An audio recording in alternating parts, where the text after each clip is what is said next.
Halo Sobat Rimba Raya Indonesia, ketemu lagi ya bersama saya Arif. Dan kali ini saya bersama seorang sahabat dari IPB tentunya. Dan namanya adalah Kang Icul. Yoi. Nama aslinya siapa Kang? Boleh perkenalan diri? Halo Sobat Rimba Raya Indonesia, saya Ahmad Faisal dari FPIK IPB. Oke, FPIK IPB ya Kang ya.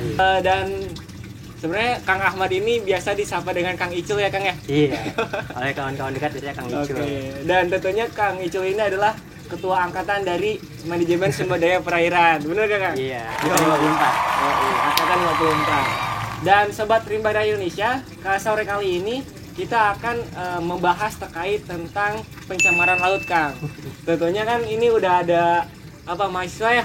Mahasiswa. Tingkat akhir Kang? Iya. Oke. Masih nyusun? Mantap. Semoga cepat wisuda juga ya Kang amin, ya. Amin.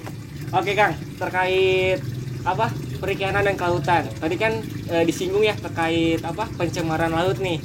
Nah, sebelum ke pencemaran laut nih, mungkin Sobat Rimba Raya masih kepo nih terkait dengan cakupan dari perikanan dan kelautan. Bagaimana tuh Kang?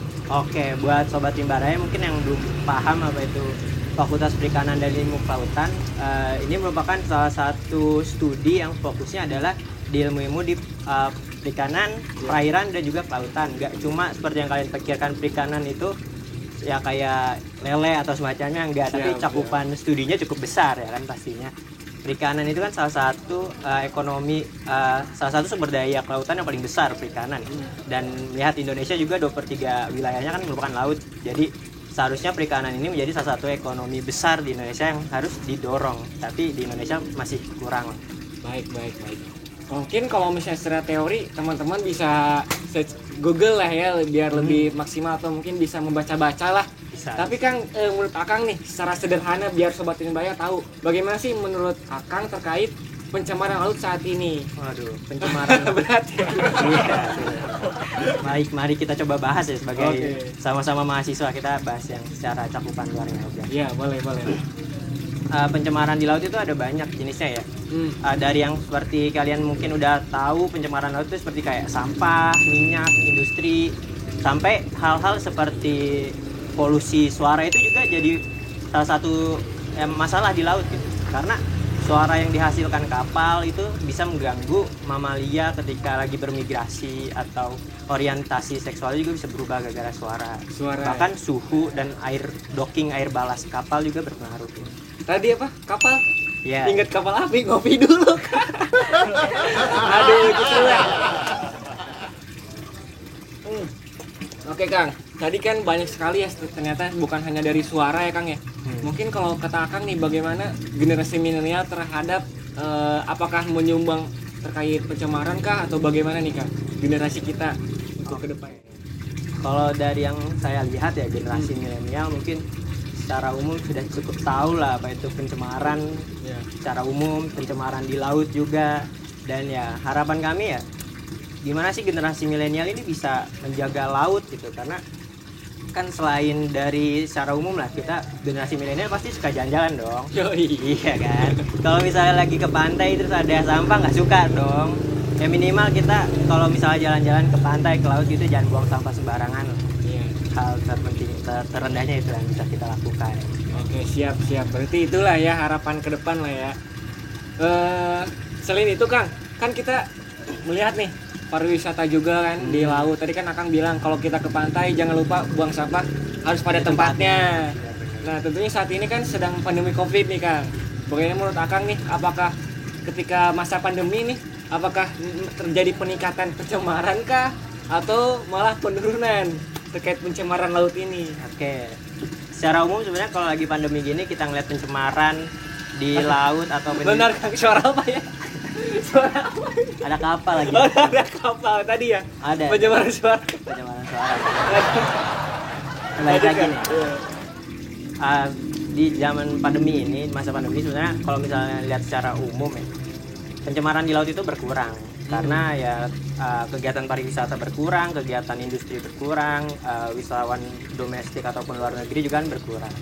Jadi seharusnya secara umum berkurang. Tapi menurut di media kayaknya nggak berkurang kan, banyak sekali misalnya buang sampah masker tuh banyak tuh di lautan tuh, gimana tuh Kang? melihat apalagi isu kayak misalnya sekarang di Indonesia tuh sirip hiu katanya diperjualbelikan, bagaimana tuh Kang? Itu sangat miris sih Mas. Karena laut kan sumber akhirnya dari sungai ya. Mungkin awal-awalnya masyarakat buang sampah, apalagi banyak dipakai sekarang masker, buang sampahnya di sungai dan berakhir ke laut. Gitu. Apalagi buat orang-orang yang tinggal di pesisir, mungkin kadang apa ya, pola pikir mereka kayak simpel ya, kalau buang sampah ya nggak mau diurus, ke laut aja langsung kan. Ntar dia juga tenggelam atau gimana, mereka pikirnya gitu kan, simpel lah, karena nggak mau diolah secara lebih lanjut. Mantap. Selain itu Kang, saran lah buat mungkin pemerintah ataupun masyarakat sekitar pantai harus bagaimana sih kita, tentunya tanggung jawab siapa sih yang harus menjaga laut ini gitu kan? Oke, jadi kalau sedikit dari saya gitu ya, Ya. buat masyarakat pesisir, buat pemerintah daerah ataupun wisatawan yang sedang main-main ke wilayah-wilayah kelautan, pantai dan semacamnya, ya dimohon untuk mengingat gitu kalau sumber daya ini nih milik bersama gitu. Yang minimal kalian rasakan kan ya keindahannya kan, tapi kan sebenarnya dari wilayah itu nggak cuma keindahannya aja yang kalian rasakan gitu. Di situ ada sektor ekonominya juga, ada sektor ekologinya juga, ada ekonomi yang tumbuh apabila ya sederhananya gini, kalau kalian masyarakat pesisir nih, kalian berjualan misalnya kayak sirip hiu diambil, Iya tuh banyak sekali tuh, mereka paling dari satu sirip untungnya berapa juta itu kan. Tapi kalau misalnya kalian jadikan itu wilayah konservasi, jadikan objek wisata, kan itu kan sustainable gitu, uangnya berkelanjutan, nggak kayak suatu stok ikan hiu dihabisin terus udah hilang di masa depan kan. Valuable-nya jadi tinggi lah ya. Lebih tinggi dan berkelanjutan, sustainable yang kita tunjukkan kan itu gitu. Mantap sekali ya Kang ya.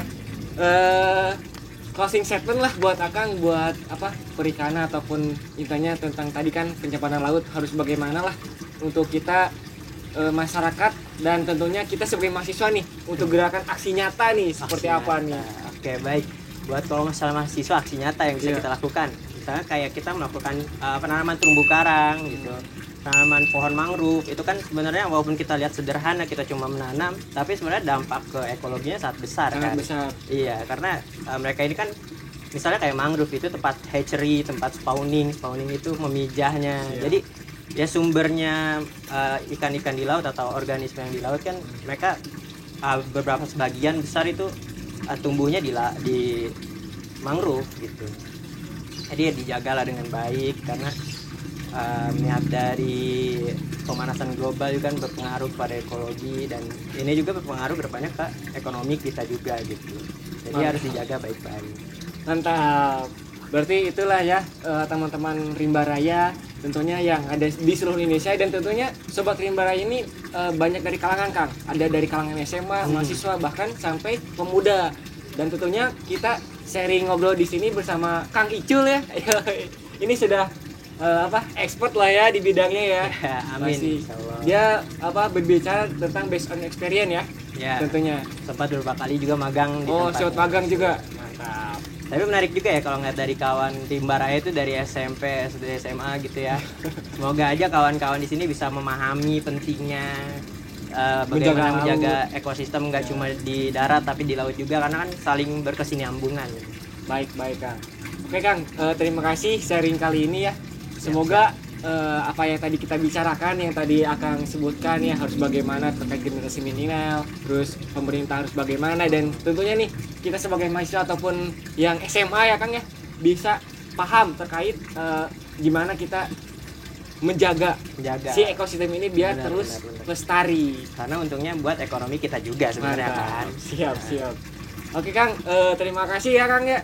Semoga kita dalam keadaan sehat walafiat terus, dan semoga pandemi Covid ini semakin membaik lah ya, maksudnya cepat turun, karena kondisi kali ini Covid naik Kang. Kita berdoa semoga turun lah ya. Amin. Oke Sobat Rimba Raya, begitulah sharing saya bersama Kang Icul ya terkait tadi bagaimana pencemaran laut saat ini. Dan jangan lupa untuk like, komen, dan tinggalkan jejak teman-teman di komen di bawah ini, dan share video ini, serta jangan lupa subscribe.